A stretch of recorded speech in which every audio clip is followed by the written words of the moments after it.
كنت اكتر فتره كنت ذاكرت فيها هي فتره رمضان ما يعني. شاء الله، مش العكس، مش ان رمضان خلاك ما تذاكرش او خلاك ما تعرفش تظبط الدنيا، لا ده العكس. خالص. العكس بيحصل لو انت داخل ان انت مقتنع بده. السلام عليكم، ايه الاخبار؟ عاملين ايه النهارده؟ ان شاء الله فيديو مميز شويه مختلف. احنا نازلين للشباب بتوع اولى بشري، هنتكلم معاهم شويه، نسالهم كام سؤال كده عن المذاكره في رمضان. كانوا بيذاكروا ازاي في رمضان؟ كانوا بيذاكروا امتى؟ بيذاكروا قبل الصبح مثلا او بالليل او بعد الفجر؟ هنشوف يعني الدنيا كانت ماشيه معاهم ازاي. انا عارف ان انتم متلخبطين دلوقتي، مش عارفين هتظبطوا الدنيا ازاي في رمضان وبتاع. ان شاء الله كل ده هيتظبط، فتابعوا لاخر الفيديو. جاهزين؟ يلا بينا.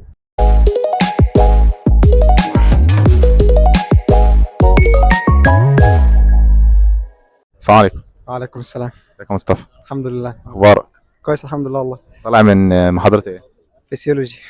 يعني ايه فيسيولوجي بقى عشان الناس اللي ما تعرفش يعني ايه فيسيولوجي؟ علم وظائف الاعضاء، ازاي الجسم بيشتغل والاعضاء اللي جوه الجسم بتشتغل وكده. محاضره لذيذه يعني، كانت قصيره، الدكتور بتاعنا كان جميل يعني. كانت عن ايه طيب؟ عن السكيلتال ماسل، اللي هو العضلات الهيكليه. هي درس في الحركه في ثالثه ثانوي اساسا، بس احنا بناخده بتوسع شويه. لا، درس الحركه يعني بس. الدنيا لذيذه. الدنيا جميله جدا، واخدين عنها خلفيه في ثالثه ثانوي، ولذيذه يعني. عظمه عظمه خالص. عايزين بقى سؤال كده بعيد عن الطب شويه، كنت بتذاكر ازاي في رمضان؟ او الخطه كانت ماشيه معاك في رمضان ازاي؟ الدروس بتاعتك كانت امتى؟ بتذاكر امتى؟ والله بص، هو موضوع رمضان يعني فتره رمضان مختلفه جدا عن الفترات اللي فاتت، فترات ثانويه عامه عموما.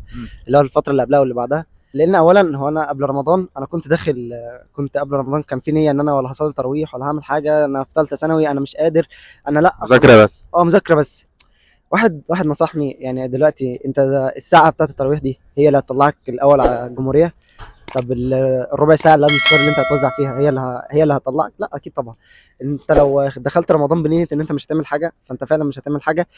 ونفس المذاكره اللي انت هتعملها لو عملت وصليت التراويح وكده، هي نفس المذاكره اللي انت لو ما صليتش. بس اهم حاجه انظم وقت. اولا تليفون بعيد خالص، ما فيش. ممكن بس اقطعك ثانيه بس في حته الصلاه، صلاه التراويح او توزيع التمر قبل الفطار، ده هيديك بركه اصلا في وقتك لما تيجي تذاكر. طبعا. انت لما تعمل خير زي ده او لما تنزل تصلي التراويح نص ساعه او الساعه اللي انت صليت فيها التراويح دي، ممكن تديك بركه في وقتك اللي الناس بتذاكره في اسبوع انت ممكن تخلصه في ساعه. ده غير ان هي بتديك طاقه ايجابيه ومعنويات عاليه. بالظبط.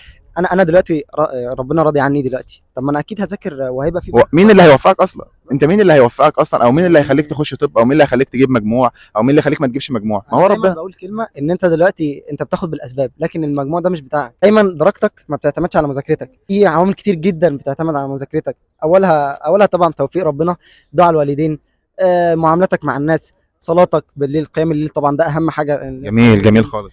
ده يعني ان شاء الله لو ربع ساعه بس تدعي بس ربنا. طبعا كلنا عارفين حديث اللي هو الثلث الاخير من الليل يتنزل فيها ربنا سبحانه وتعالى. هل من مستغفر فاغفر له، هل من هل داعي من فاستجيب له، واهم حاجه هل من سائل فاعطيه. ايوه اللي هو جميل. انت لو عايز حاجه اطلب من ربنا، بس لازم تبقى داخل رمضان بهمه عاليه ان انت هتذاكر وربنا هيوفقك، على الاقل تختم القران مره. ما ضيعش رمضان مني. ما ضيعش هو رمضان. شهر عامه في السنه، ما هو شهر، وممكن يكون هو اللي يخليك توصل اللي انت عايزه، سواء سبحان الله كان طب فعلا. او اي حاجه. تنظيم المذاكره والدروس. تنظيم المذاكره والله، وانا كنت يعني نقدر نقول ان انا يومي كان بيبدا من قبل الفجر بنص ساعه. لو بصحى قبل الفجر بنص ساعه، اتسحر. لو مثلا اتسحرت خلصت السحور بدري وهنام لي اغمض عيني ربع ساعه او اقرا قران او كده، استنى الفجر وبعدين انزل اصلي الفجر وارجع، ويومي يبدا بقى يعني بدايتك من اول الفجر؟ من بعد الفجر على طول. كلمتني انت ازاي يا ابني انت بتقعد من الفجر لحد المغرب، هتستحمل ازاي؟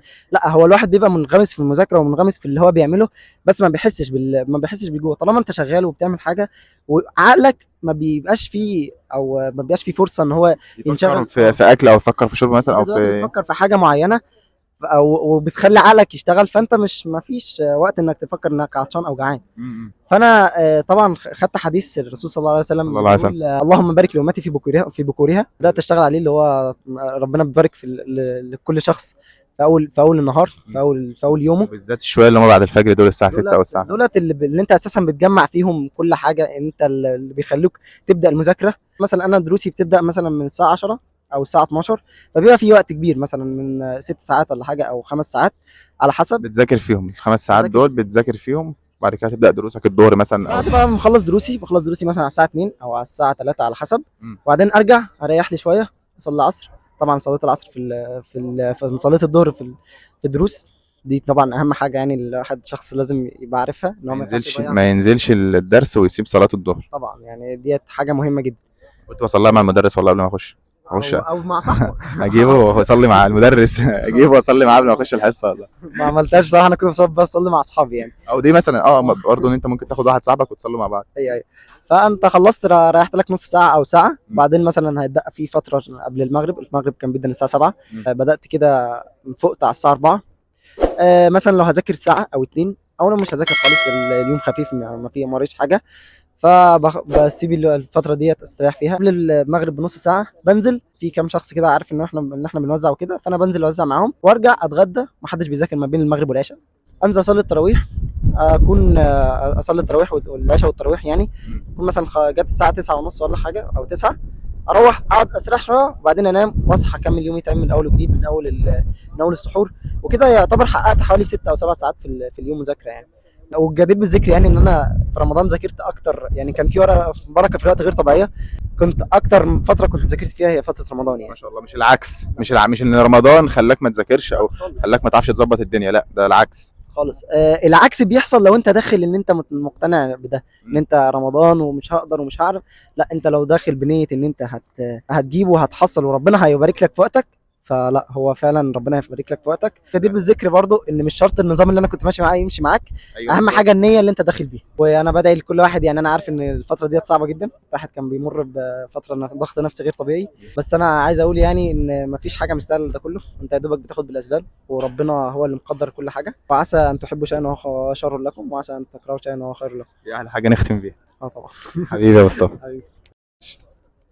قبل ما اقفل الفيديو في كام نقطه كده عايز اكلمك عنهم ومهمين جدا وعايزك تاخد بالك منهم. اول نقطه وهي الدروس. انزل دروس في السناتر ولا اذاكر اونلاين في البيت؟ هقول لك اعمل الاثنين. هننزل دروس اللي هي المواد مثلا زي الانجليزي او الفرنساوي او العربي، هننزل فيهم دروس. طيب وبقيه المواد زي الكيمياء مثلا او الفيزياء او الاحياء، لا خدهم في البيت. والجيولوجيا خدهم في البيت.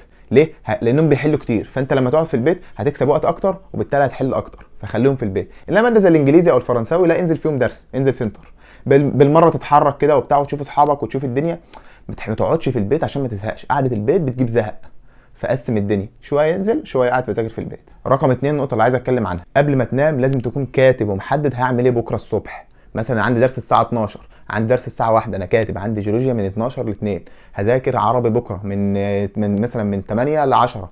فاهم؟ كاتب كل حاجه من قبلها بيوم بالليل. يعني مثلا دلوقتي اهوت احنا بالليل اهوت، انا كاتب انا هعمل ايه بكره، بعد العصر هعمل كذا، المغرب هعمل كذا.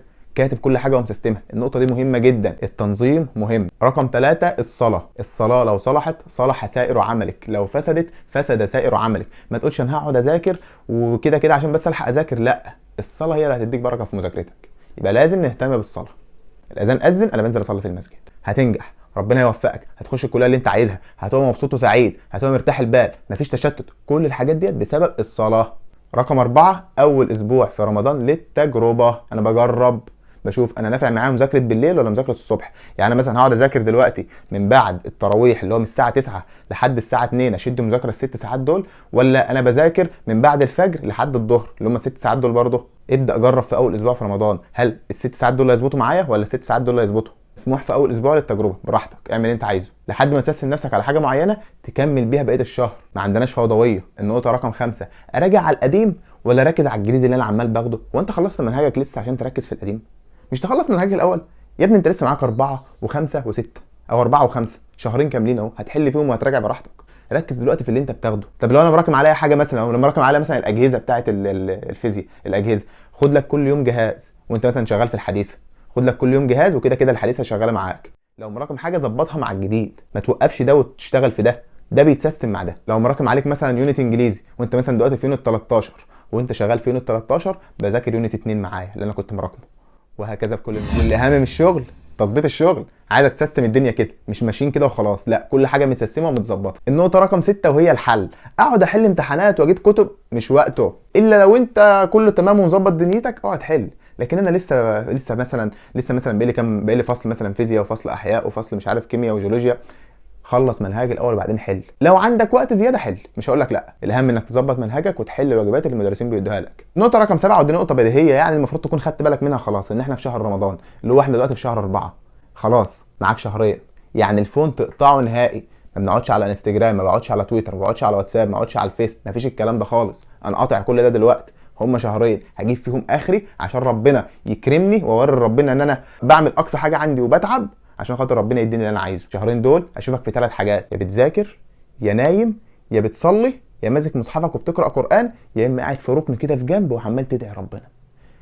ما اشوفكش ماسك تليفون خالص. النقطه الثامنه، لا خلاص ما عادش في نقط، هم دول بس ال7 نقط دول كفايه عليك كده الفيديو ده. وعايز اقول لك ان ان شاء الله الفتره الجايه هنزل لكم فيديوهات على طول. ان شاء الله هنثبت ميعاد كل جمعه بعد الصلاه في فيديو هينزل ان شاء الله على القناه. فخالد راجع وبقوه ان شاء الله. دعواتكم بس كده معانا ان شاء الله ان ربنا يثبتنا ان احنا نصور فيديوهات يعني ونستمر. عارفين موضوع الاستمراريه ده صعب يعني مش سهل. طبعا مش محتاج ان اقول لك لو عندك اي سؤال سيبه تحت في الكومنتات او روح ابعت لي على انستجرام. انتش محتاج ان اقول لك كده. وان شاء الله ممكن اجمع الاسئله بتاعتكم واعملها لكم فيديو مخصص. ما تنساش ميعادنا كل جمعه بعد الصلاه. وما تنسوناش من صالح دعواتكم في الايام المفترجه دي. اشوفكم في فيديو جديد والسلام عليكم ورحمه الله وبركاته. مظبوطين كده؟ مظبوط. ما انت بقى ايه يا عم؟ هي واقفه ساكته.